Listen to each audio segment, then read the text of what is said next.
Welcome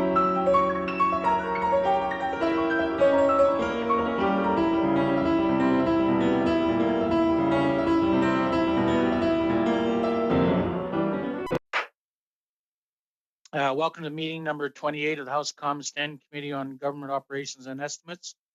The committee is meeting today from, I have 1:39 on my clock, which I guess would be 3:39 yours, till 5:39. We will hear from PSPC and Indigenous Services Canada as part of the committee's study of businesses owned by underrepresented groups and discuss committee business. I'd like to take this opportunity to remind all participants to this meeting that screenshots or taking photos of your screen is not permitted. To ensure an orderly meeting, I would like to outline a few rules to follow. Interpretation of this video conference will work very much like in a regular committee meeting. You have the choice at the bottom of your screen to either floor, English, or French. Before speaking, wait until I recognize you by name. When you're ready to speak, you can click on your microphone icon to activate your mic. When you're not speaking, your mic should be on mute. To raise a point of order during the meeting, committee members should ensure their microphone is unmuted and say point of order to get the chair's attention. The clerk and analysts are participating in the meeting virtually today. If you need to speak with them during the meeting, please email them through the committee email address. The clerk can also be reached by his mobile phone. For those people who are participating in the committee room, please note that masks are required unless seated and physical distancing is not possible. And with that said, I will now invite the witnesses to make their opening statements.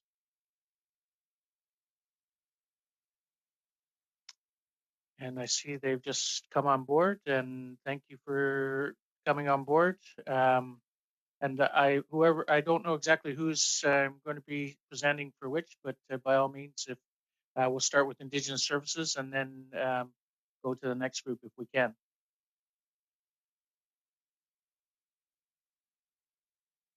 Good afternoon. Thank you, Mr. Chair and committee members, for the opportunity to provide an overview and update on the procurement strategy for Aboriginal business. Before I go further, I would like to acknowledge that the land on which I work and live is the traditional territory of the Algonquin Anishinaabe people. My name is Jessica Sultan, and I am the Director General, the Economic and Business Opportunities Branch at Indigenous Services Canada. Federal procurement is a powerful catalyst for economic development. Since 1996, the procurement strategy for Aboriginal business, managed by Indigenous Services Canada, has been instrumental in encouraging Indigenous businesses to procure with the federal government. Indigenous Services Canada last appeared before this committee in November 2017 to provide an overview on the procurement strategy for Aboriginal business. That appearance was included as part of the June 2018 committee report on modernizing federal procurement, which contained 40 recommendations, 8 of which were aimed specifically at the procurement strategy for Aboriginal business. Since the release of this report, Indigenous Services Canada has continued with an Indigenous Procurement Modernization Initiative. And as part of this initiative, Indigenous Services Canada has engaged with numerous stakeholders, including but not limited to Indigenous economic development organizations and their members, national and regional Indigenous organizations, organizations that represent modern treaty rights holders, and various levels of government in Canada and internationally. The feedback from these engagements was summarized in a discussion paper that was posted on the public-facing ISK website in mid-2019. In December 2019, the Prime Minister made a commitment to have at least 5% of federal contracts awarded to businesses managed and led by Indigenous peoples. The Department of Indigenous Services Canada, along with Public Services and Procurement Canada and the Treasury Board of Canada Secretariat, have been working collaboratively to implement this 5% commitment while concurrently pushing forward with the modernization of the procurement strategy for Aboriginal business. At the outset of the COVID-19 pandemic, Indigenous Services Canada supported the establishment of an Indigenous Business COVID-19 Task Force, which brought together the leadership of Indigenous business organizations to provide the Government of Canada with a single, unified Indigenous business voice during this time of crisis. Also of note, in December 2020, the Deputy Minister of Indigenous Services Canada sent letters to 92 federal departments and agencies requesting that they set multi-year Indigenous procurement objectives as required by the Procurement Strategy for Aboriginal Business. And in January 2021, the Minister of Indigenous Services Canada and Public Services and Procurement Canada sent letters to their counterparts, again reiterating the importance of these multi-year Indigenous procurement objectives. Thank you for the opportunity to provide opening remarks. It is a pleasure to be here with you today. Thank you, Ms. Sultan. And now we'll go to PSPC. Thank you, Mr. Chair, and good afternoon. Before we start, I'd like to acknowledge that the land on which I work and live is the traditional territory of the Algonquin and Anishinaabe people. We acknowledge the importance of continued work towards economic reconciliation for Indigenous people. My name is Lorenzo Irachi, and I'm the Acting Associate Assistant Deputy Minister for Procurement. I'm pleased to be here to speak about the progress Public Services and Procurement Canada has made since our last update to the committee. Joining me today is Clinton Lawrence-White, Director General of the Office of Small and Medium Enterprises. Public Services and Procurement Canada has come a long way since the tabling of the committee's report on modernizing federal procurement in June 2018. Canada's prosperity, more than ever, depends on ensuring all Canadians have access to the economic tools and opportunities to build their businesses, including opportunities to access federal procurement. The COVID-19 pandemic has had a significant effect on Canadians and has disproportionately impacted women, Indigenous peoples, Black, racialized, and other ethnic communities. The pandemic also demonstrated that we need to dismantle the gender inequalities and systemic racism that has long existed in Canada. Minister Anand's mandate letters and the speech from the throne committed our department to increase supplier diversity and leveraging procurement to achieve socioeconomic objectives. Budget 2021 further reaffirmed the importance of continuing to modernize federal procurement and create opportunities for Canadians and the communities in which they live.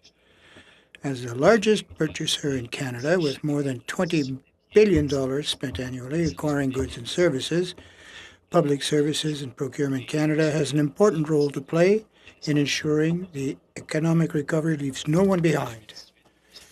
Since 2018, we've made significant progress in modernizing our procurement processes and advancing socioeconomic outcomes through procurement. By implementing measures such as the electronic procurement solution and improving our buy and sell website, we're helping remove barriers that have prevented small businesses from participating in federal procurement. Assessed various ways of incorporated socioeconomic consideration into the government's procurement processes, such as including more underrepresented groups. In January 2021, Public Services and Procurement Canada launched the Black Business Procurement Pilot as a tangible first step to expand procurement opportunities for Black entrepreneurs. Moreover, our Office of Small and Medium Enterprises provides education and assistance to underrepresented groups across Canada and is developing coaching services for businesses owned by diverse groups. Our department has also been working to include Indigenous businesses in procurement. Together with Indigenous Services Canada and the Treasury Board of Canada Secretariat, we are creating a target to have at least 5% of federal contracts awarded to businesses managed and led by Indigenous people. Over the last three fiscal years, and in its role as a common service provider, our department has awarded on an annual average of $442 million through nearly 1,500 transactions, such as contracts, call-ups, and amendments to Indigenous suppliers. Including Indigenous benefit plans and procurement activities, and offering awareness and education services through our Office of Small and Medium Enterprises, increases the possibility of Indigenous peoples and businesses competing successfully for contracts, as well as for participating in employment and training opportunities. In 2018, our department also established the Accessible Procurement Resource Center to help federal departments and agencies integrate accessibility criteria into the procurement requirement. Overall, our initiatives are seeking to identify the barriers faced by persons with disabilities, both as end users and suppliers. Bring a positive economic impact for thousands of Canadians, small businesses, including those led by underrepresented groups. We are also implementing a social procurement policy for our department, and we'll be developing a social procurement program, which will provide additional guidance on how to operationalize and implement social procurement. Public Services and Procurement Canada will also start collecting data to inform decision-making on social, accessible, green, and Indigenous procurement. As we move forward, we will continue to work with our federal partners on government-wide initiatives to increase bidder diversity, as well as enable the inclusion of socioeconomic outcomes for all federal procurement. In closing, I note that we are motivated to move forward with this very important work. We have taken important steps, but we know that there is more that needs to be done. Our goal is to ensure that government procurement provides opportunities for all, and we are continually moving in that direction. Thank you. To take myself off mute there for a second. Thank you, Mr. Arachi.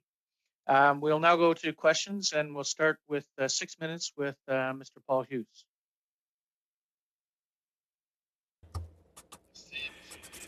Thank you very much, Chair, and welcome to our witnesses. As to Innovative Solutions Canada, I have the report from 2019-2020. While there's already the programming has been underway for a couple of years, we're talking about financing for high technology enterprises. In the 60 businesses or enterprises listed, there are none that are Indigenous owned, or persons with disabilities, none, and 2 that are owned by women. Could you comment on that, please? Well, thank you very much, Chair, for this question. Innovative Solutions Canada is a program which is managed by ISED, Industry Science Development Experience. So I cannot reply to this question directly. The criteria, the determinants of the program would be best answered to by a representative of ISED. So among the 3 of you today, none could venture an answer to this question or comment? Okay. So I suppose it'll be the same for my next question. The 2019 annual report, we see that only 2.6% of businesses held, in the majority by women, this report, applied for assistance. Do you think that's normal? Only 2.6%, which are majority owned by women, made such a small percentage only applied? Well, thank you, Mr. Chair. This question deals with Innovative Solutions Canada, and once again, it's not really in our mandate. It would be to our colleagues from the sister department to answer to that question. But what I might offer is a comment, if it can be helpful. The programs implemented by our colleagues at ISED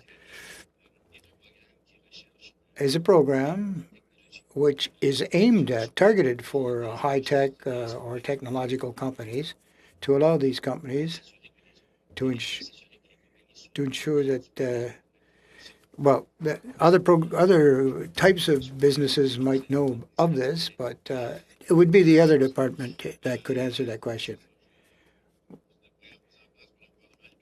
Yeah, as well as a program put into place by a Liberal government, and we're trying to find the right questions to see what has occurred and what is going on.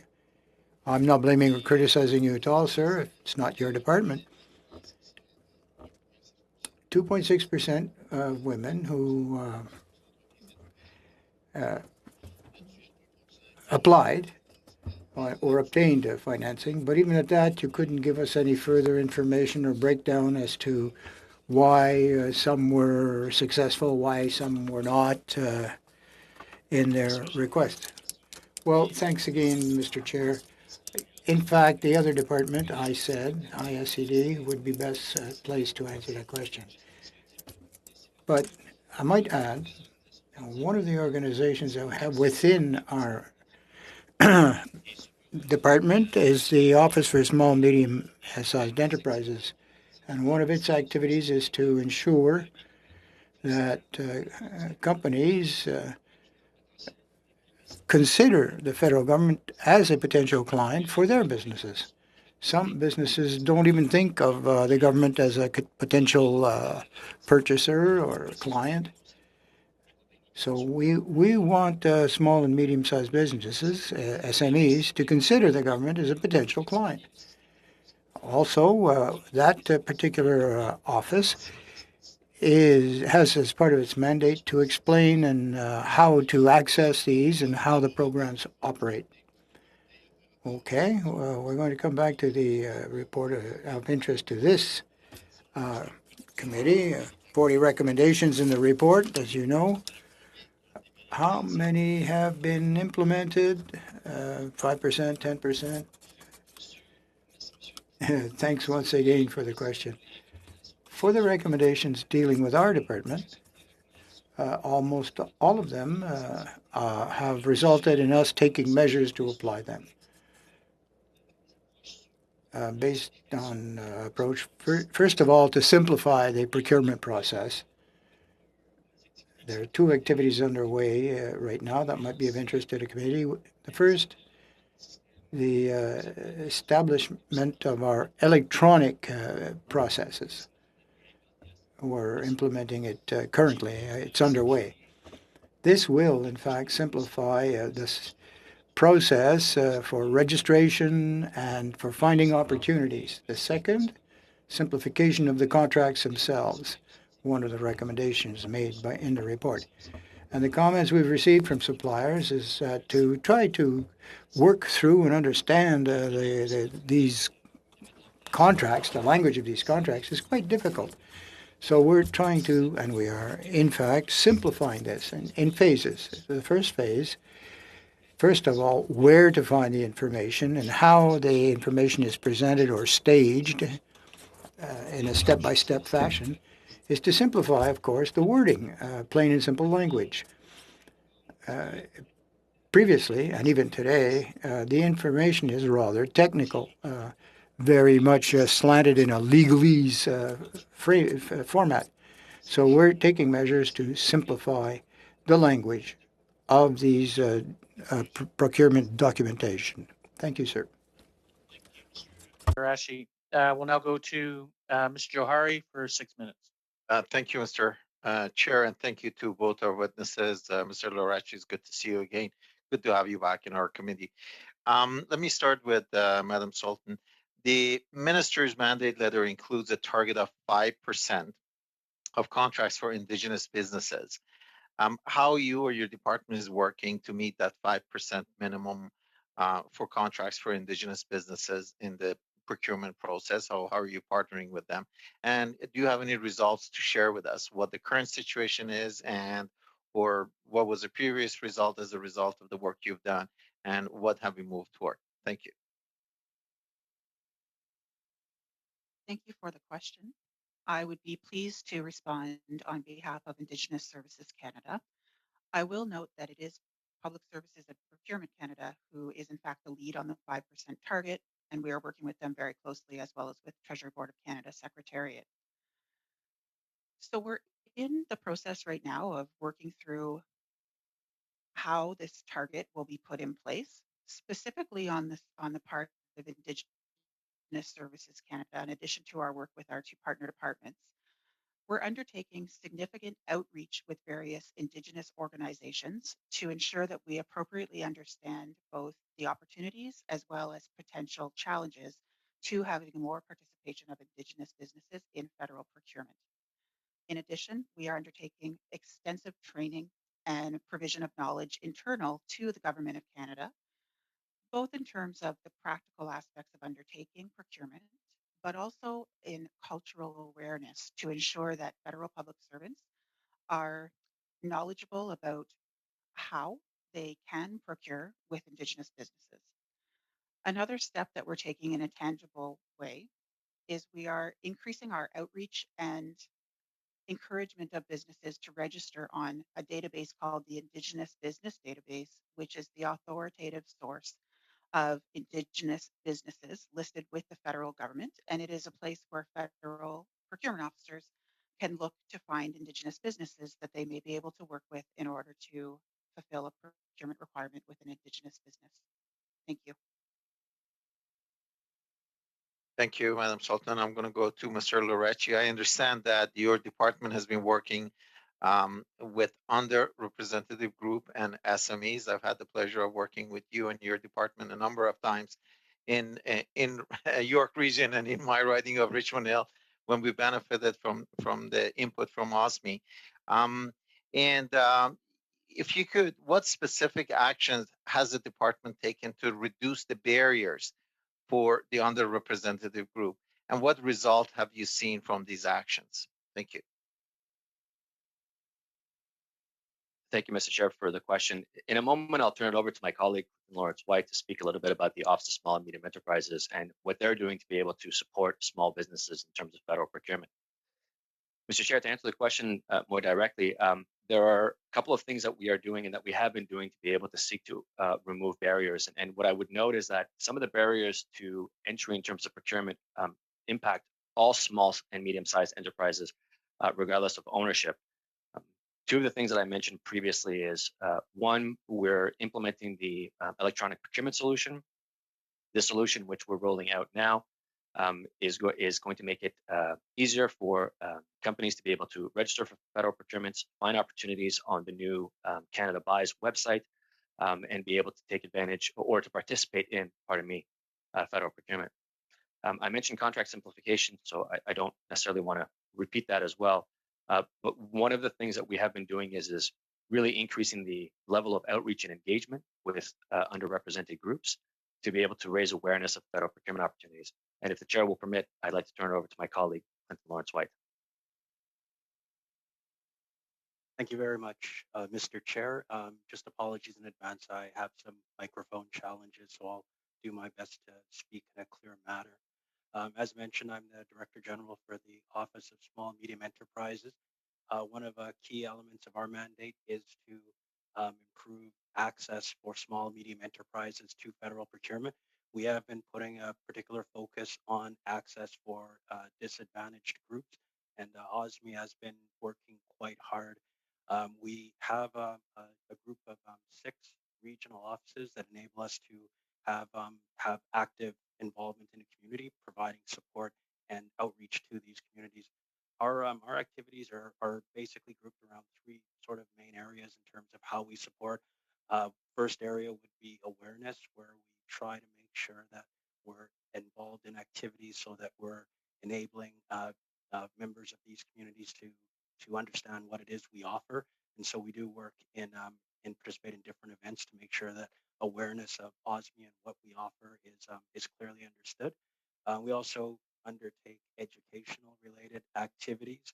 That could be free webinars, it could be presentations on how to bid, and just other types of support that will enhance the knowledge of some of these communities of how federal procurement works.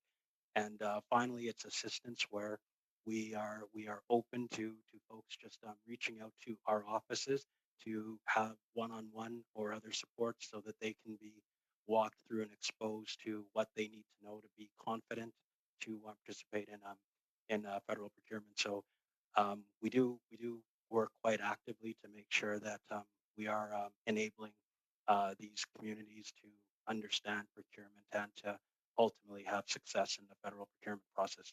Thank you. Thank you, Mr. Johari. Timing was perfect.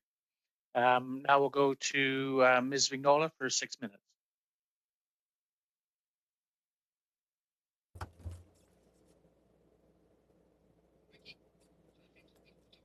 Okay, I found the mute button.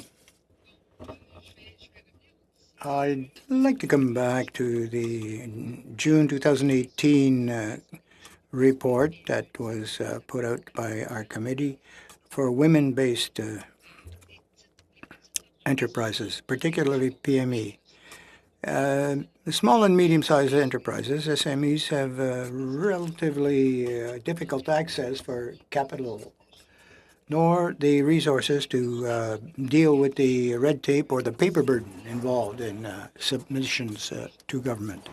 Since January 2020, we've seen the same situation. They need more guidance, they need more help in order to succeed in applying to these, having access. How do you intend to reduce the paper burden and bureaucratic overhead for these small and medium-sized enterprises? Thank you, Chairman, for the question. Well, there's a few comments I can make here. Based on the report that came out in June 2018, one of the suggestions we received from bidders, in order to find the opportunities on the current site, Buy and Sell Canada, is relatively difficult. There's a lot of information on that website. That's the good news. But the bad news is it's a complex website to navigate. So we've adopted a process of notification by email, but the individual companies, of course, have to do their research and see what categories they're interested. And if so, when they've done so, they register and they are subscribed to an email notification system. If they're interested in XYZ, they will, every time there's an opportunity for that category, they will receive a notification telling them, go have a look because there's new items listed. So they have a better access to the opportunities. And I mentioned earlier, we are in fact using the electronic solutions, and we're simplifying the language of contracts. Okay, in the same report, you offered training to the PSPC workforce to better understand and present the new agile procurement system. Did they get this training? Well, as for agile procurement, we've begun working on this, and we are in fact finalizing the training packages, particularly for the agile procurement. On this issue, this applies, agile procurement, for informatics or tech area businesses, where we're looking for specific solutions, of course. So the training is being finalized now in order that our employees are more familiar and more able to present the packages to potential bidders. Well, who is responsible for this in general, this training? It's being provided by the employees of PSPC who have the experience, seasoned employees who are familiar with the agile procurement. We're one of the departments. We are the department with the most knowledgeable staff on this style of procurement. And sometimes it's offered by third parties who are specialists in informatics. Well, that's very interesting because I asked my staff to take a look at the library and to check out your website.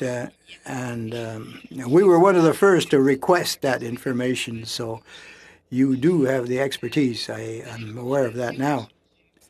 The recommendations of the report.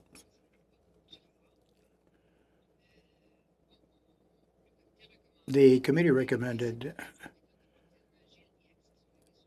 we wanted to see the implementation of agile procurement and results-based, output-based, by way of an iterative process through the use of teams. Were these teams established, and how do you calculate the results of the success or progress of this? Thank you, Chair. This calls for a complex answer. First of all, it's complex, individual. Did we prepare teams? Yes. The teams are based on specific procurement needs or requirements or results or outcomes. So as to the approaches used, the in half a dozen examples in any case. The agile procurement process has as an objective to work very closely with the clients for the sector from which we will obtain that, in this case, technology and informatics, to provide options. What we're looking for is a number of various potential suppliers. We develop a prototype on what we need, and then decisions are taken to see which process will be used for phase two. Those who are currently involved in this are quite aware of what our expectations are, so that everyone can sort of develop and grow into the agile procurement process. Okay, thank you. Mr. Green for 6 minutes. Thank you, and I've enjoyed certainly listening to the interventions. And I also really appreciate this committee for allowing us to dig into this. You'll know, many of you, that this is a topic of keen interest, finding the outcomes for equity policies that are put in place. So I want to take a moment. I'm going to take my time actually and just explain, to my understanding, the federal contractors program, and then I'm going to invite witness response to where that program is and how it might be coming along the way in terms of outcomes. We've heard today in opening statements that a lot has happened since the 2018 reports, and so I'm keenly interested. So for the purpose of this meeting, the Federal Contractors Program, which is a program for employment equity, was established in 1986 and is administered by ESDC. And it's stated that it requires suppliers with 100 employees or more that have federal contracts worth $1 million or more to take steps to hire from employment equity groups. This is a beautiful, stated outcome that they're looking for. These groups include women, members of visible minorities, Aboriginal peoples, persons with disabilities. And it states that a supplier must set related goals and monitor the progress towards them. The contractor policy also specifies that once a supplier is awarded a contract of $1 million or more, it is then required to honor its agreement to implement employment equity as an ongoing obligation and not simply during the life of the contract. Now, this is an important clause. Non-compliance with or withdrawal from the program may result in the termination of the contract and the results in the supplier's placement of the federal contractors program to a limited eligibility to bid list. This list makes the supplier ineligible to do business with the federal government until it has been found to be in compliance. On the surface, sounds like a policy and a program that has real teeth, that states what it wants as an objective, that clearly delineates and defines the ways in which this program should be audited. And yet, to date, this list, it has nobody found to be out of compliance, and there are no suppliers on the limited eligibility to bid list. So my question through you, Mr. Chair, given the fanciful way in which this federal contractors program is being promoted and talking about outcomes-based procurement, would the ADM care to comment on how it can have a program of this size and scope and yet have absolutely nobody currently named on the limited eligibility to bid list? Is it so good that every company over 100 people with $1 million contracts are adhering to this?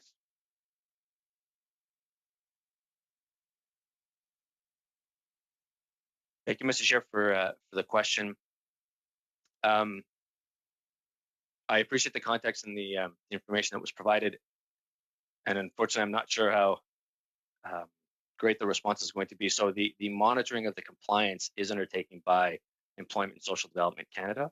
And so if ESDC were to flag to us that there was a concern with one of the companies or with a company that was not adhering to its requirements, we would use the provisions or clauses that were indicated, that were mentioned during the question, in order to be able to rectify the situation. In terms of whether this is a sign that the program is working as intended or not, I don't know that I can necessarily speak to that. That question may be better answered by colleagues over at Employment Social Development Canada. Through you, Mr. Chair, would the witness not agree that on the face value of it, if there's departmental plans to be had, and when we're looking at the size and scope of some of these businesses, not one, I had to actually do a motion at this committee, to be clear, to get the disaggregated data.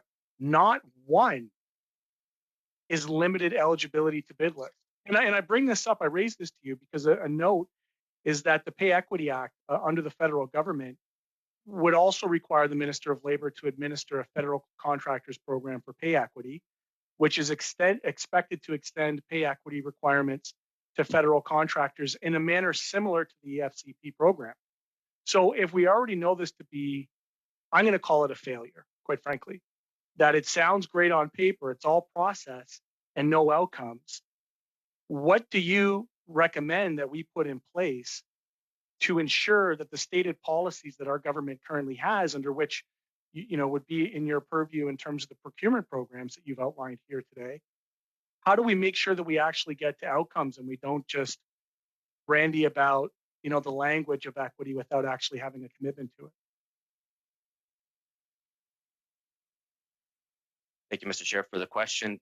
To respond to the question directly, I think it may be beneficial for the committee as part of its study to request Employment and Social Development Canada to explain their approach in terms of how they undertake monitoring and compliance of this particular program, as they may be, as I indicated, may be in a better position to be able to talk about how they go about doing the monitoring and compliance perspective. Last question. Thank you, and Mr. through you, Green. Mr. Chair. Thank Oh, Mr. I Green. guess I'll get you in the next round. Yeah, I do next appreciate round. the witness's candor, Mr. Chair. Thank you. Thank you. We'll now go to our second round, and we'll go to Mr. McCauley for 5 minutes. Thanks, Mr. Chair. Witnesses, thanks very much. Mr. Hirichi, this committee in course 2018 tabled a rather extensive study on procurement, including for women and Indigenous. There was 14 specific recommendations in that study, and you mentioned that measures are being taken. Of those 14 specific ones regarding women and Indigenous, how many were actually completed, not worked on or looked at? How many were actually completed? Thank you, Mr. Chair, for the question. If the chair will permit, I'll have to come back with a written response on that. That's fine. Thank you. You talked about consulting about simplifying the bid process. Who are you consulting with? Thank you, Mr. Chair, for the question. I apologize. I didn't put myself on mute, so you might have heard me in the background. I apologize.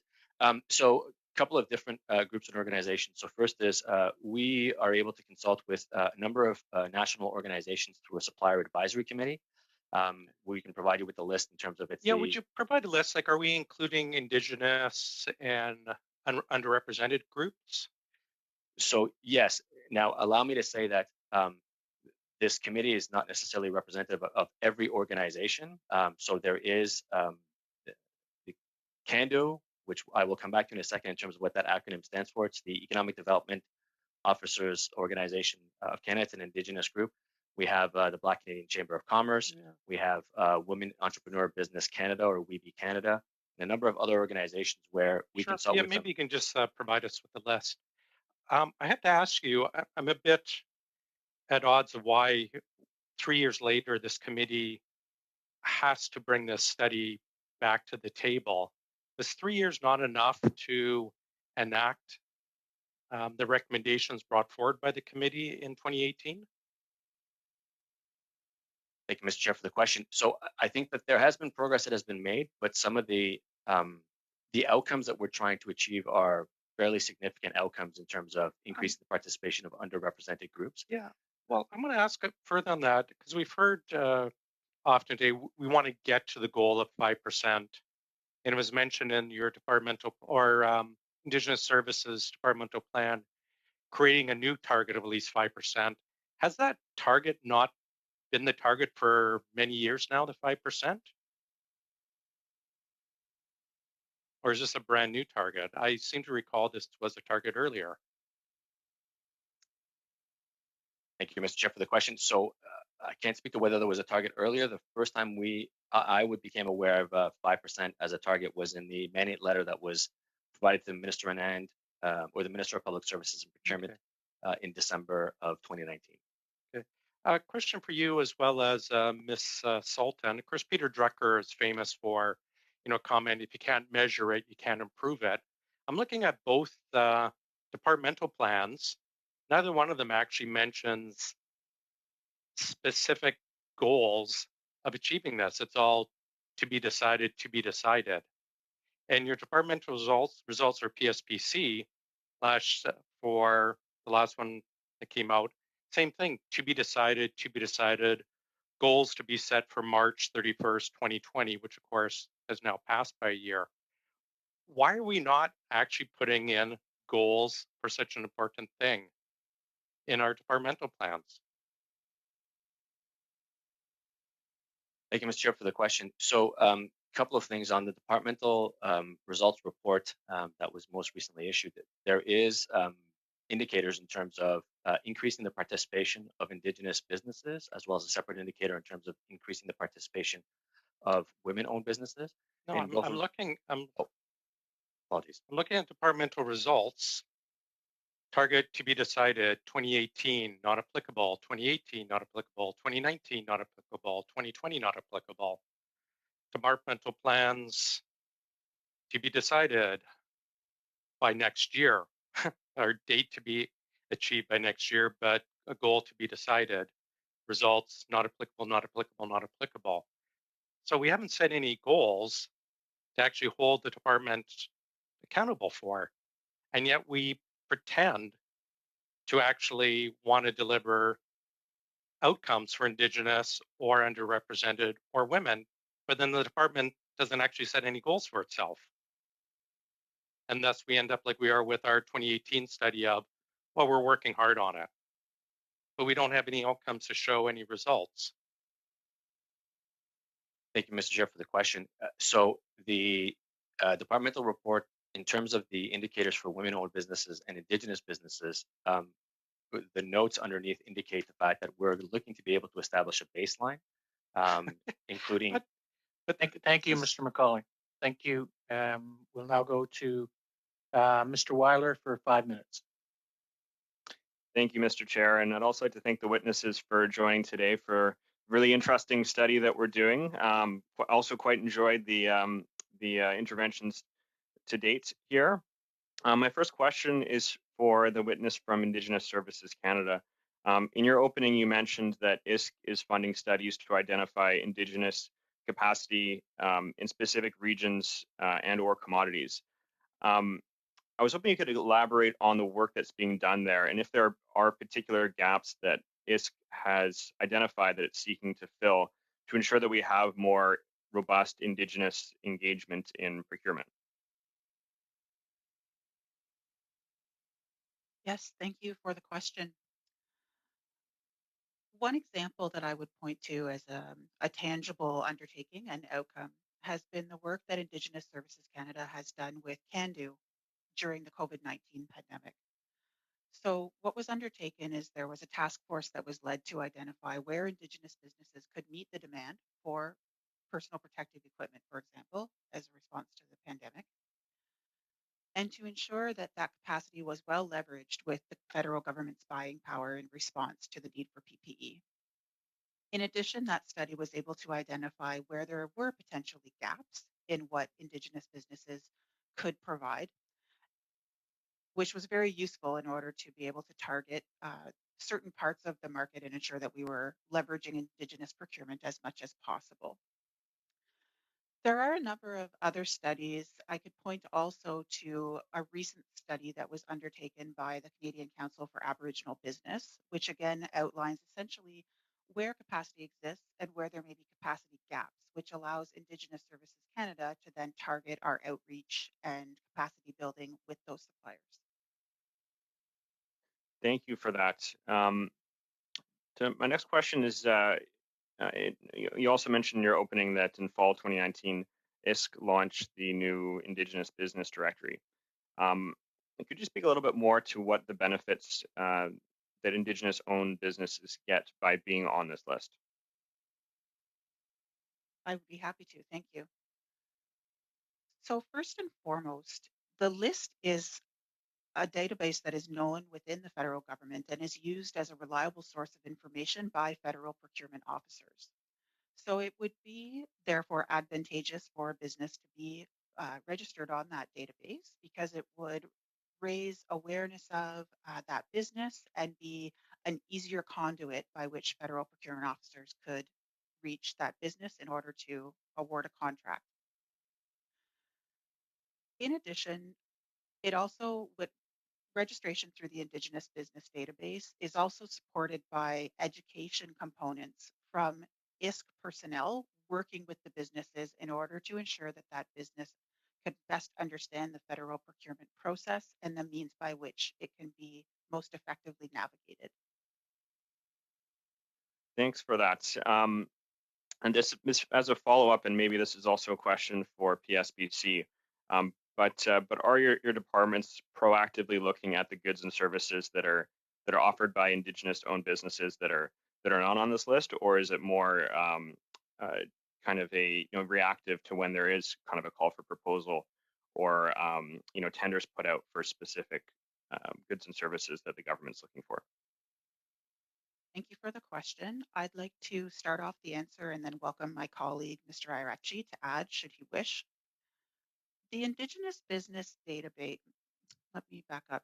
When federal procurement is undertaken, it's not mandatory that the Indigenous Business Database be used unless it's a mandatory set aside under the procurement strategy for Aboriginal business. So the mandatory set-asides are really located in specific areas. For example, comprehensive land claim agreement obligations, or areas where 80% or more of the population are Indigenous would be another example. All the procurement there would be a mandatory set-aside, and therefore the use of the Indigenous Business Database is required. However, in other procurements that are not mandatory set-asides under the procurement strategy for Aboriginal business, the database is not mandatory, and therefore a vendor would not be precluded from bidding on a contract if they were not on the Indigenous business database. I hope that was clear. I'd be happy to provide more response. Thank you. Very Thank clear. you very much. We will now go to Ms. Vignola for 2.5 minutes.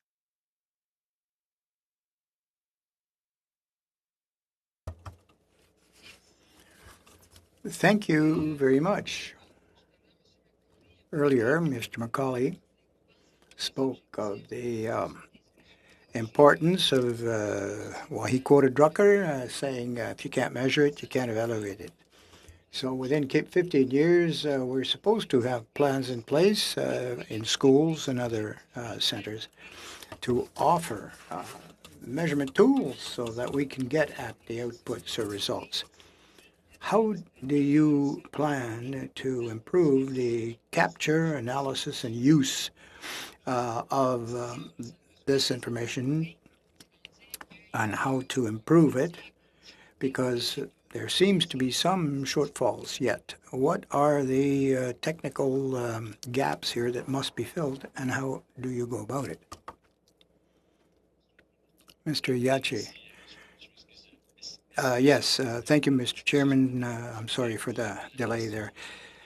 In answer to the question, there's two areas we're working in to try to improve and overcome these gaps.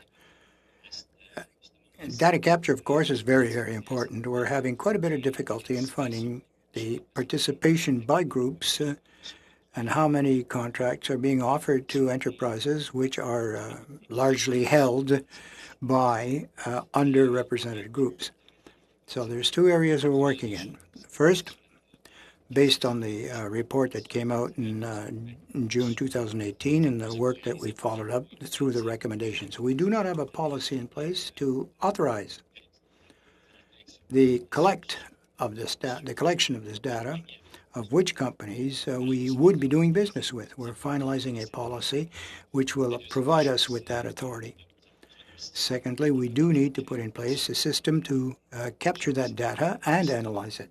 I mentioned the electronic solutions approach, which will allow us to capture and collect that information. The policy is almost finished, completely in place. Once it is, we'll be able to get a much better understanding of the participation in the process. How come this policy didn't exist? Diversification of suppliers has been an issue that's been discussed for quite a while. I think it's been in place. The objective has been in place since 1996, and yet we don't have adequate data on that score. I hate to interrupt, but it's a very good question. And Mr. Irachi, if you can maybe respond to that one in writing, it'd greatly be appreciated. Thank you. We'll now go to Mr. Green for 2.5 minutes. And very important questions are being asked here. And I'm also curious how, absent of the desegregated race-based data, how they're able to define what diversity actually looks like. And so PSPC sought feedback through industry consultations on the methods for verifying whether a supplier meets the definition of a diverse supplier. What was the verification method that the industries used? Thank you for the question. So a number of different approaches are used by different industries. So some will use self-attestation or self-identification. Others will rely on third-party certification bodies, such as the CAMC, which is the Canadian Aboriginal and Visible Minorities Group of Canada. I apologize, I don't remember what the acronym stands for. So there are different approaches that are used by different industries in terms of confirming or verifying the identity of a company. So in the public contractors program, the federal contractors program, we talk there's systems for audits that are in place. Does your department have within it the capability of providing audits that would keep in line with the federal contractors program, or is that solely in the purview of ESDC? Thank you, Mr. Chair, for the question. So that's solely within the purview of ESDC. When referring to the previous question from the other member of the committee, it's about obtaining information on the owners or managers of companies in terms of their identity. In terms of specific employees within companies, that would be Employment and Social Development Canada for the program that was referenced. And understanding that we've had set-asides that's been identified that haven't been perhaps fully maximized, understanding that the previous speaker asked about set targets, I do want to give you the opportunity. What is the date for us to receive set targets within your departmental plan to ensure that the stated outcomes that you have presented to us in these programs are actually going to be met? Or shall I expect 3 years from now to be back at the same spot asking the same question? Thank you, Mr. Chair, for the question. So two things that I would say. First is, in terms of tracking, there is a distinction or a difference between Indigenous businesses and Indigenous companies versus kind of I'll call other underrepresented groups, and I hope that that's okay. Because of the procurement strategy for Aboriginal business, there actually has been a government policy in place to be able to enable the collection of data and information on Indigenous businesses. We don't have something similar for other underrepresented groups. As per the previous response that I was saying, we are putting the finishing touches on a policy that will give us that authority to be able to collect that data for Public Services and Procurement Canada procurements. And our electronic procurement solution will give us the system to be able to track that information and that data. So in response to your question, 3 years from now, we should have data to be able to talk about and speak about which contracts are going to which companies and how many of them fall within different groups. Thank you, Mr. Irachi. We'll now go to Mr. Paul Hughes for 5 minutes. Thank you, Chair. Well, I'm a little bit overwhelmed by we haven't the program in place or the criteria in place or the policy in place to activate this policy. I do have some annual results here, or departmental reports, for example, for 20 2020. My colleague just raised the issue. There were some results. Government purchases in a section called support the economic activities and development in Canada. For small and medium businesses in the 2020 report, we see first of all comparatively 2017 results. In 18-19, 40%, 20%, 50%. So there was a 56% average overall for the 3 years. The objectives were in place. The objective was the target was 40%. So we're lowering the target actually. Can you explain that, Mr. Irachi? Thank you, Chair. To be frank, no, I don't know when this percentage was established as a target or the outcome. We're above that, as you said. Perhaps I should look if it was underestimated. Well, it was 49, 50%. No, average 56. Anyway, does that? Well, I don't see why there's such a discordance. The increase in the percentage of businesses belonging to Indigenous groups or enterprises in the same report, it says to be determined. We have nothing for the preceding years. So it says NA, not applicable, not applicable. And once again, to be determined, not applicable. So I think this falls into line with the questions earlier raised by my colleague. There are no results noted or formally. It's not applicable. Well, as I answered to the previous question, the report that I have is a report that deals with the departmental plan. As to the percentages of increase in the participation of enterprises that are largely owned, operated, or controlled by Indigenous organizations or by women, in previous years we've undertaken an exercise to see how many submissions or bids were offered to companies of these two categories, women and Indigenous. 11% of the submissions received from Indigenous and 16% from women-owned or operated businesses.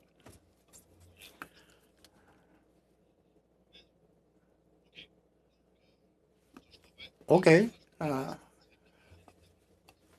I know it's difficult if I'm quoting from a graph or a table. It's difficult for you perhaps to answer that. But the program's been underway apparently for the last 4 years, and it still seems that we're hardly starting it.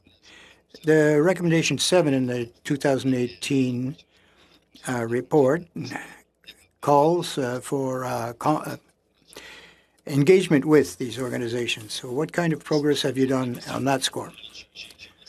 Well, thank you. I mentioned earlier the work that we're doing on simplifying contractual language and the implementation of our electronic bidding process to favor small and medium-sized businesses to deal with government contracts. I could add at this point, over the course of my career, I've talked and discussed with a lot of different enterprises as to the process, procurement process.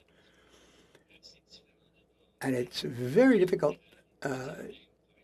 for the federal department to sell itself, if you will, or even provincially, to go with either a private sector type company or one of these targeted groups, underrepresented groups. I have a tendency to tell them that we're trying to simplify the system, the whole process for procurement, but it doesn't mean it's going to ultimately become a simplified or a simple system because of the sectors in which we need goods and services and the fact that we're dealing with a number of either private or different formats of organizations or enterprises. Well, our efforts being made now to try to simplify. A payment system, for example, that is complicated. It's very long, timely, not very timely, and what steps have been taken to improve the system? You spoke of a system. Unfortunately, again, is another great question, and if Mr. Arachi, you can provide us with a written response, it would be greatly appreciated. We'll now go to Mr. Kazmierczuk for 5 minutes. Thank you, Mr. Chair, and I concur. I'm rather enjoying the discussion here and really appreciate the excellent questions that my colleagues across the table have been asking. This has been a really enlightening conversation. Mr. Irachi, can you summarize for us the Black Business Pilot Program? Tell us a little bit how long it's been operational, how many procurements have been posted under this pilot program? Thank you, Mr. Chair, for the question. So the Black Business Procurement Pilot is something that we initiated in January, where we undertook 12 procurements that were looking to be targeted towards Black Canadian businesses in Canada, and they were undertaken across the country. Of those 12 procurements, we've got one that closed today, so don't have the information on that, and we've got 2 that are still in evaluation. So of the 11 procurements that are closed, we were successful in obtaining or receiving bids in 8 of those procurements from Black Canadian businesses. And so far, we've awarded 4 contracts to, 4 of them obviously did not receive any bids. And so far, we were able to award 3 contracts to Black Canadian businesses. And this initiative was undertaken for a number of reasons, but not the least of which is to continue to experiment when it comes to procurement with regards to for socioeconomic benefits or outcomes. And already what we've seen is we're drawing some lessons learned in terms of how those procurements went. One of them, for example, is I mentioned before, and my colleague Clinton spoke about the Office of Small and Medium Enterprises. We know that, we've started to learn that to increase participation of underrepresented groups, we really need to take a proactive approach in terms of engaging with businesses directly and also indirectly. And what I mean by indirectly is through organizations and associations that represent, in this case, Black Canadian businesses, so that they can in turn make sure that businesses are aware of the opportunities that exist when it comes to federal procurement. So that initiative was undertaken in January. It's like I said, we've got one last procurement that closed today, and we're doing the assessment of it. And this again is part of our ongoing learning in terms of how to operationalize social procurement within our department. Thank you. I appreciate that. And our government also made a large investment, the first ever, through the Black Entrepreneurship Program. This was $221 million over 4 years. I believe it's being led by ISED, if I'm not mistaken, Innovation, Science, and Economic Development. I wanted to know whether there is an avenue for collaboration or exchange of information between the 2 ministries, both through the Black Business Procurement Pilot and the Black Entrepreneurship Program. Are the 2 programs speaking to each other? Just curious. And is there an opportunity for that down the road?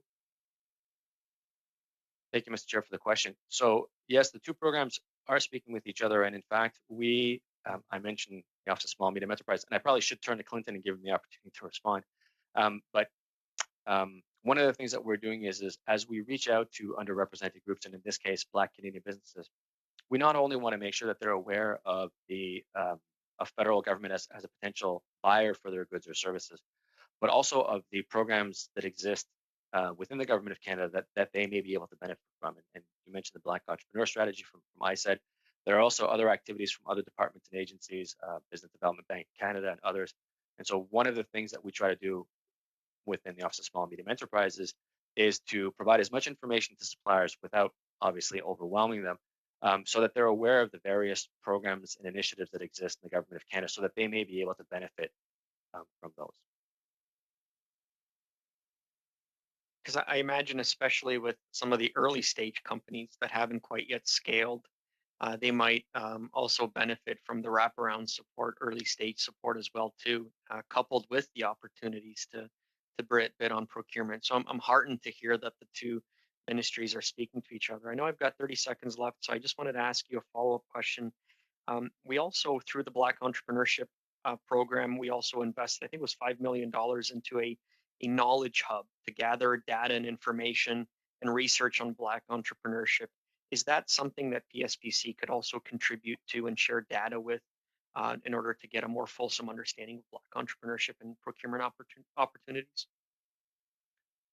Thank you for the question. And yes, we want to be able to both provide information to be able to support the activities, but also be able to benefit from the analysis, research, and work that's being done by other federal departments and agencies, whether it's ISED or Statistics Canada or others, so that we can get a better understanding of the market capabilities, the market realities for not just Black Canadian businesses, but other underrepresented groups in federal procurement, so we get a better picture in terms of the market capabilities. Thank you. Thank you, Mr. Irachi. Appreciate that. We'll now go to the third round with Mr. McCauley for 5 minutes.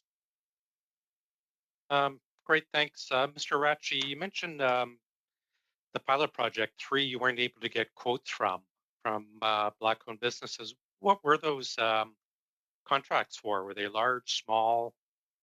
Any idea why we couldn't get them? So thank you for the question. In terms of, so it's a two-part answer.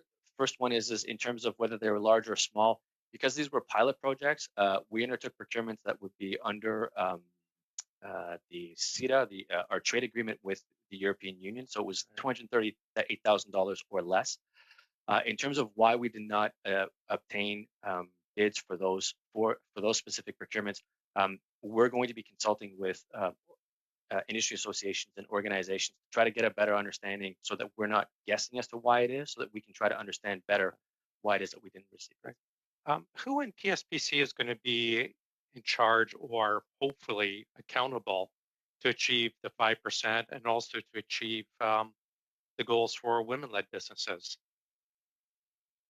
So we're not sitting here again next year looking at it to be decided. Thank you, Mr. Chair, for the question. So these procurements are done within what we call acquisitions programs, which is kind of two basically groups. It's defense procurement and non-defense procurement. So that's basically that team, including myself, are basically who needs to get it done. So yourself, are you the highest level to ensure this gets done? Thank you, Mr. Chair. I wouldn't presume to be. I'm in an acting position right now. There are other assistant deputy ministers, and obviously our deputy minister is the head federal public servant for our department. So I just don't want to do a career limiting move by saying yes. Recommendation 28 of our 2018 study called for the government to track gender-based data and diversity-based data for contracts. How long before, it's been 3 years already, how long before we're actually going to see that? So we can actually set measurable goals, et cetera. Thank you, Mr. Chair, for the question. I think we're in the space of, I would say within the next 6 months, we will be able to track that. As I indicated, we've got a policy now that we're putting finishing touches on it that will give us the authority to track that information. And then we are putting in place the electronic procurement solution, which is the system that. What's taking so long? I mean, it's been 3 years. So is it a lack of will from the government, lack of will from the deputy minister, lack of will from whoever's in charge? Like, it's been 3 years. Thank you, Mr. Chair. Sorry, go ahead. No, I apologize, sir. No, I was just saying we can't move forward on accomplishing anything unless we actually have goals. We just can't every year have not applicable to be decided. So why is it taking so long? So thank you, Mr. Chair, for the question. So two things on that. One is with regard to the electronic procurement solution, we are actually in year 2.5 of a 5-year project. So this is the year in which the system is implemented in accordance with basically the project charter or the project approach. I realize that seems like a long time, but our procurement systems and software on which they are based are antiquated systems, and the new system that we're putting in, we need to make sure will work appropriately and well. The second part is with regards to policy authority. As I mentioned, we're putting the finishing touches on a policy that will give us that authority. Over the course of the last couple of years, I would indicate that we have been doing a number of socioeconomic experiments, pilots, to be able to test new things. Sorry, let me interrupt. Who are you waiting for the policy approval for to start tracking this? So that's the authorization. So that's a departmental policy. So that's within our department to be able to have that authorization. So, but you're waiting for that authorization to authorize you to do what the committee asked you 3 years ago. Like, what's holding up that authorization? So thank you, Mr. Chair, for the question. It's not a question of it being held up. It's we needed to be able to draft the policy, undertake the appropriate due diligence to make sure that it will work as Okay. intended. So Again, we're within. it's been 3 years. What's it going to take to get that done? Like, what's the stumbling block here? Thank you for the chair. Thank you for the question, Mr. Chair. So I don't know that there's a stumbling block. Like I said, I think we're putting the finishing touches on it. So it's imminent that we'll be able to move forward with it.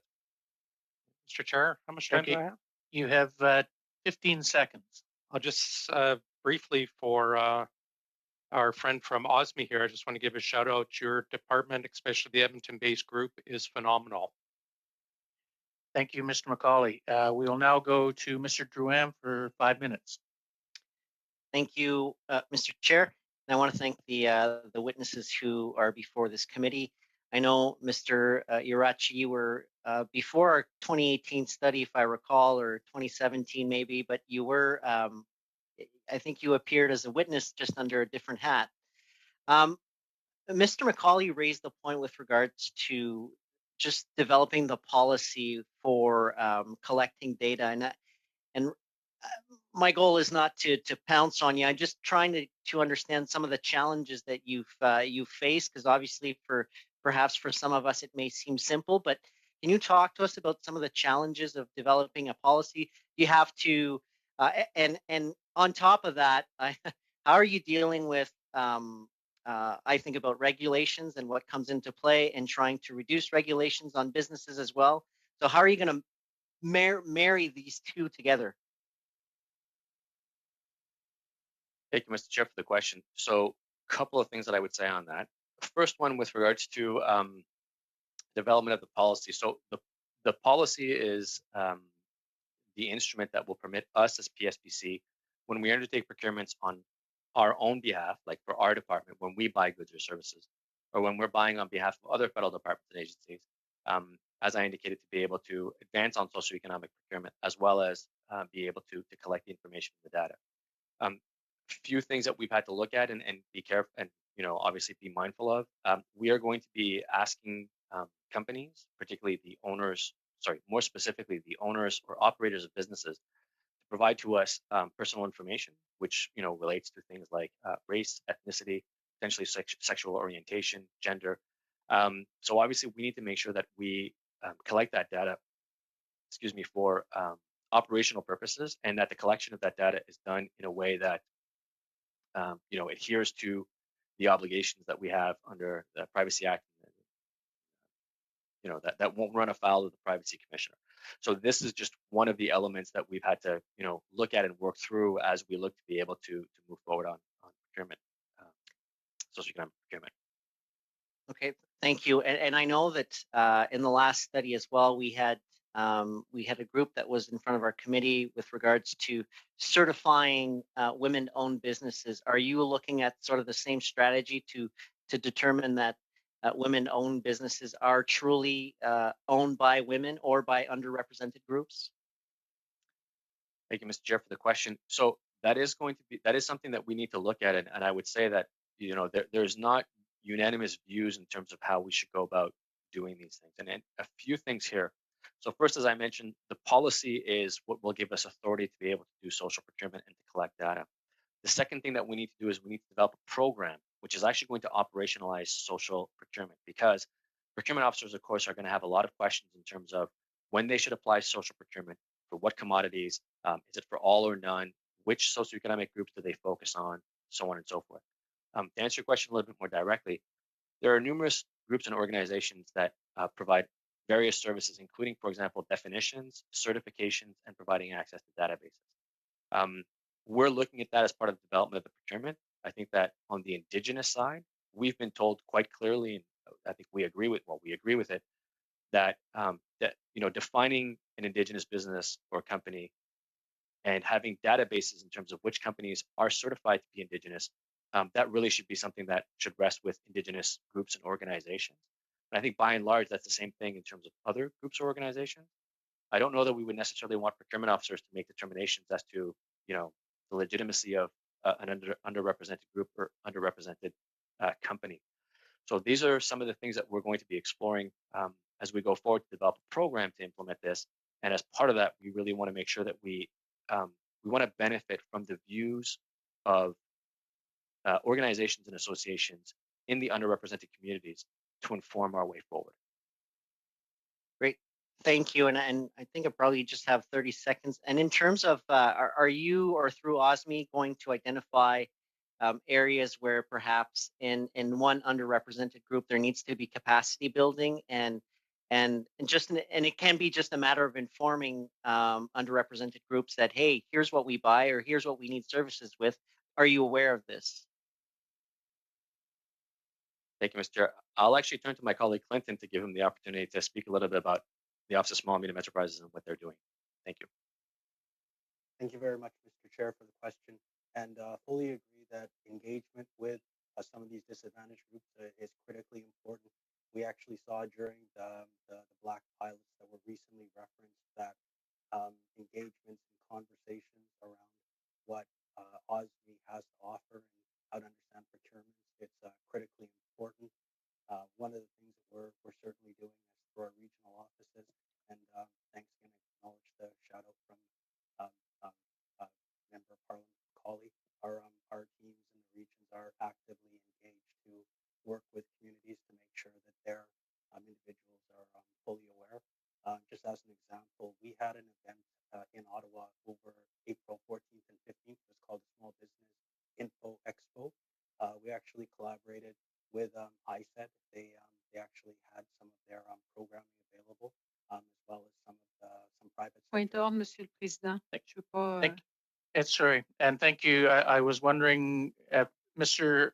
Lawrence White, if you could put your microphone a little bit closer, yes. I think, with the translation.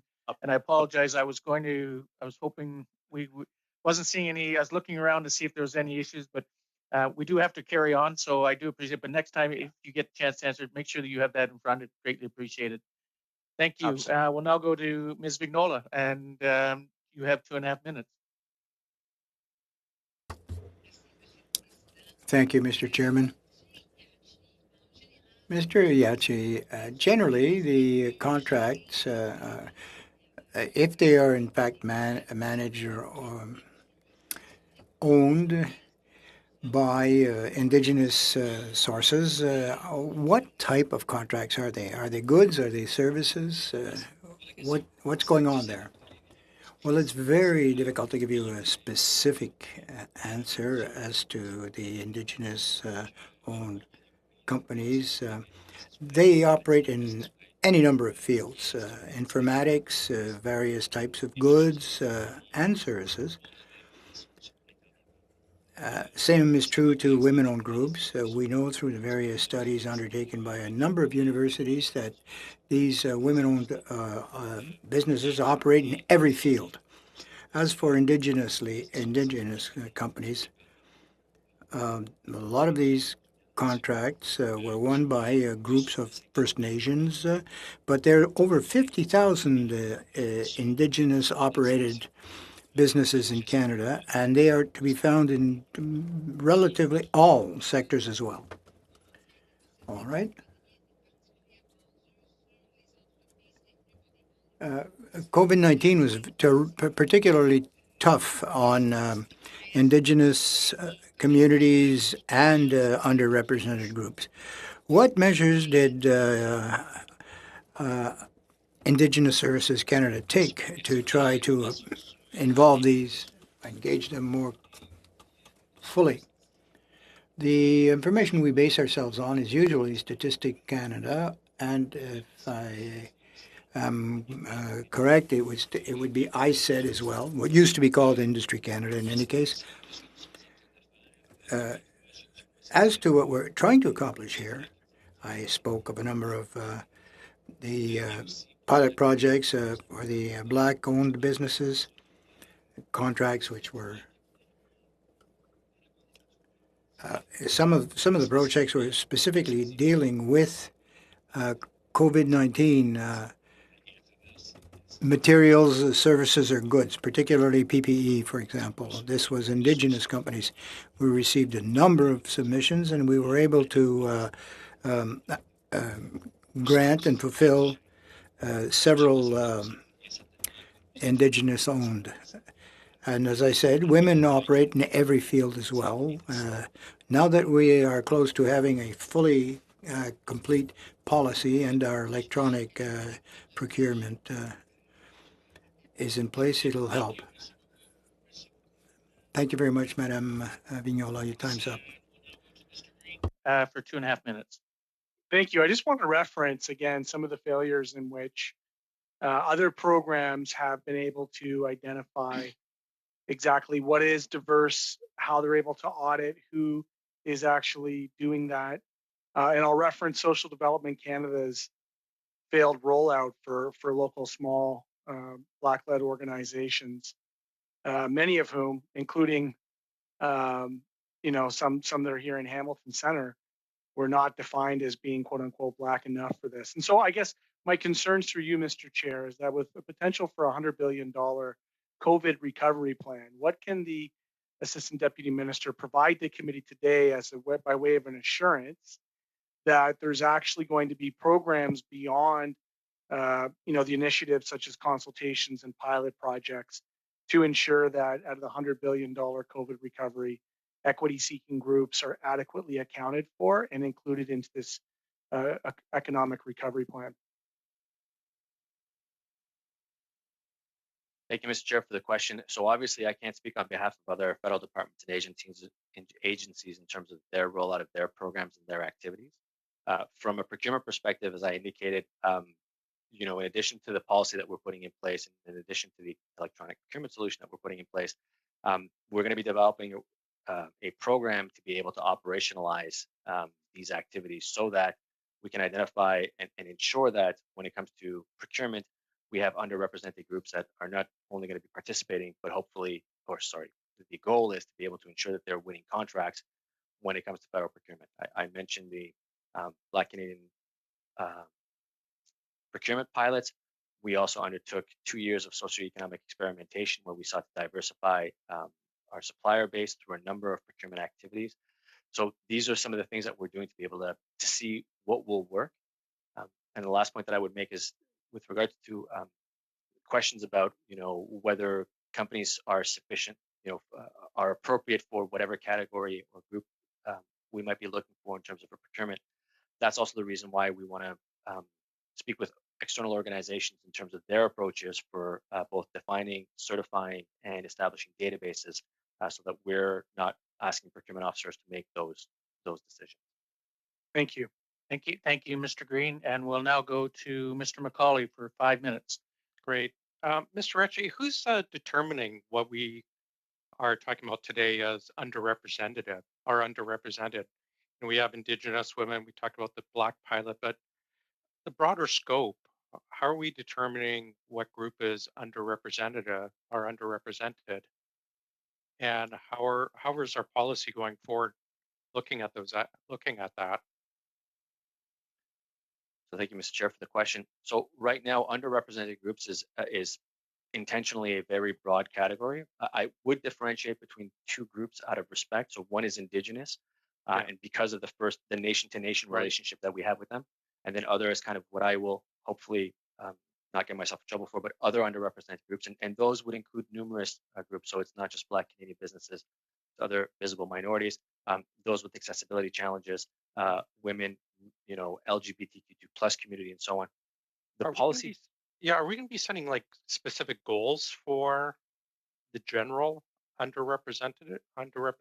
And I understand your difficulty defining it, and I'm fine with that. But we've got in the departmental plan something for women and Indigenous. But how are we planning for some of the other groups that might be underrepresented? Handicap, Indo-Canadian, other demographics. Thank you for the question, Mr. Clerk, and that is a really good question for which I don't have a very good answer for. It is one of the things that we're looking at is how many different groups, and within groups, of course, recognizing that groups can be subdivided a little bit further, that Right. there's always additional levels of granularity. What our policy does right now is basically leave kind of underrepresented groups at a fairly high or relatively macro level, so that if there's a desire to be able to look at different groups or subgroups, the policy won't be an impediment or a barrier to us. Right. Who would decide that? And I know what you mean by subgroups, but who would decide like those demographics? Would it be through the department making that decision, from the government itself deciding? Thank you, Mr. Chair, for the question. So that's a really good question, and for which I honestly don't have a very good answer. I don't know the answer to your question. I don't know the answer to the question, Mr. Chair. Okay, fair enough. I want to just swing back. In your opening statement, you commented about PSPC awarded average 422 million over the last 3 years. Would you provide to the committee the breakdown over the last 3 years? And was that all manually tracked, like on an Excel spreadsheet, or how was that tracked? So thank you, Mr. Chair, for the question. So two things that I would say is one, in terms of the information, yes, we will provide what we can to the committee, and two is yes, our existing systems are not the most are not the fanciest ones. So I would say it's probably an Excel spreadsheet is That's fair. Great. Recommendation 35 of our 2018 report asks for a report on an annual basis on number and the value of contracts awarded for Aboriginal. But this wasn't published, was it? Thank you for the question.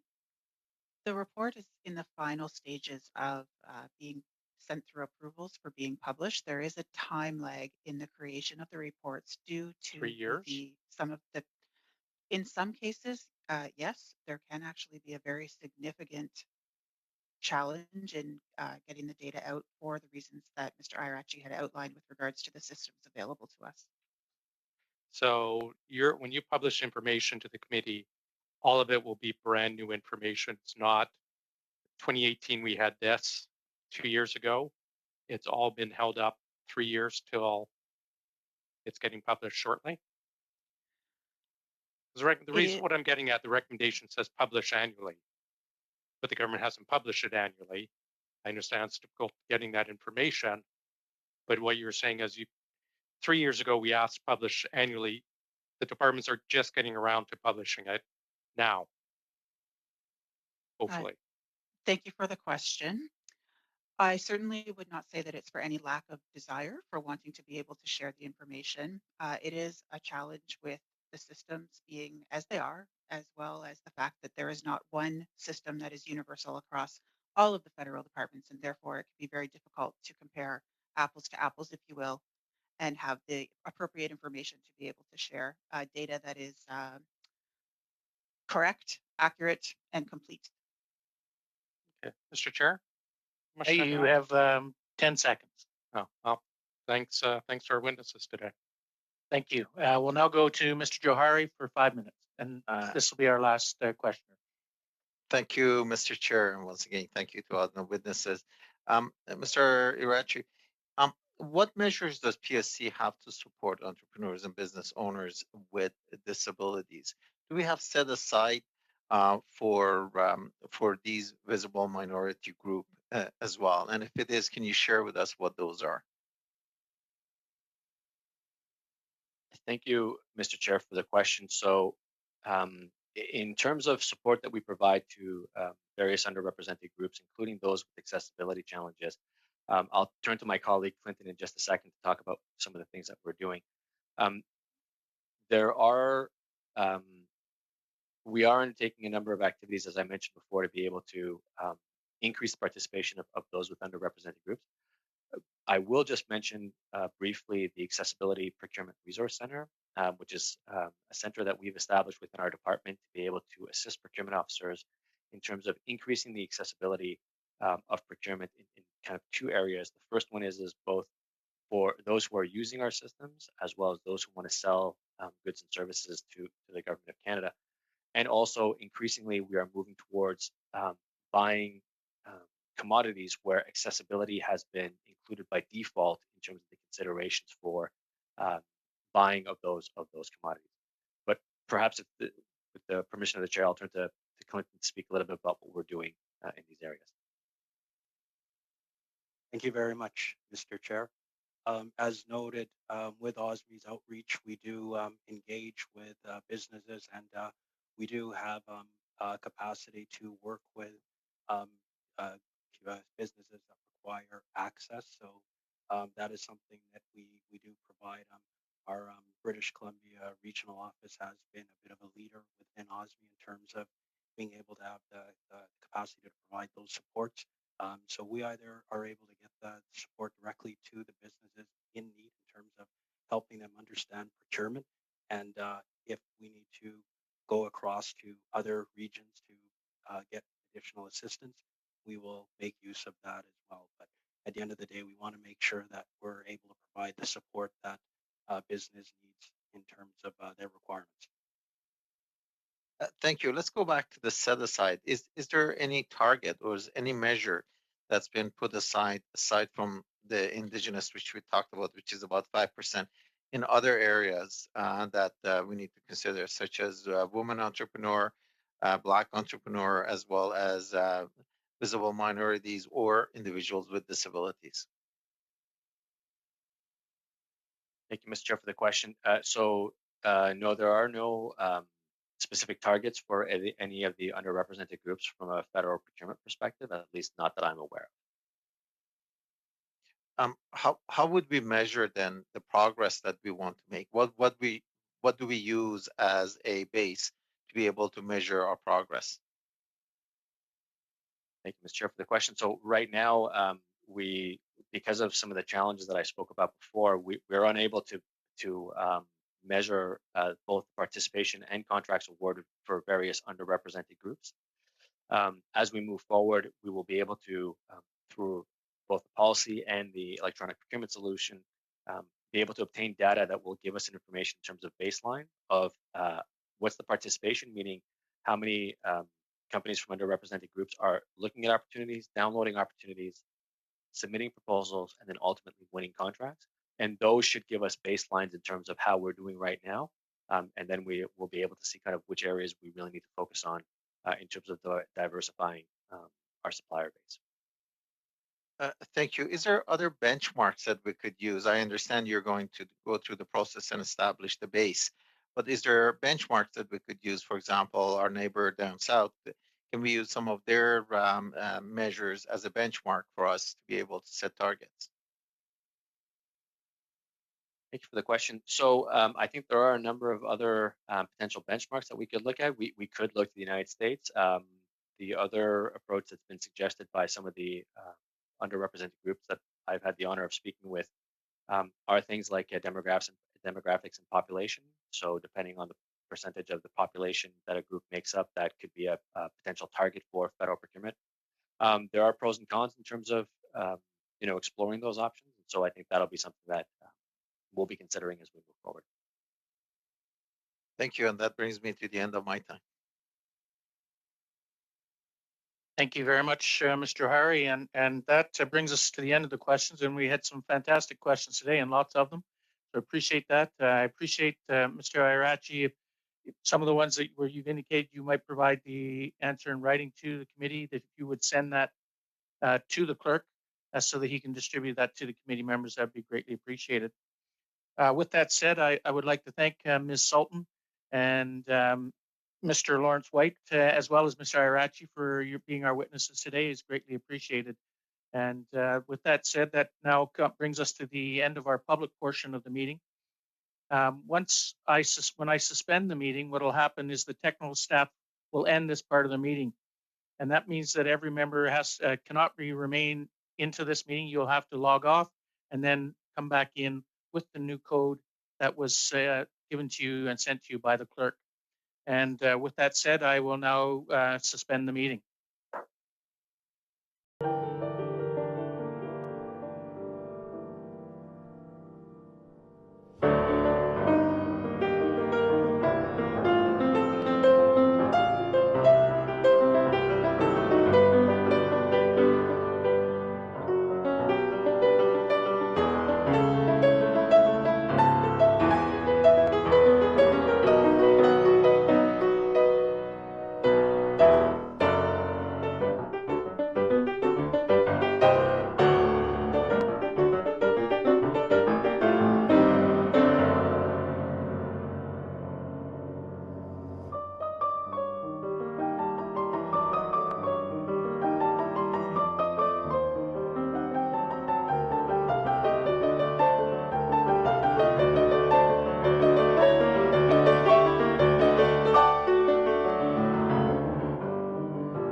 you.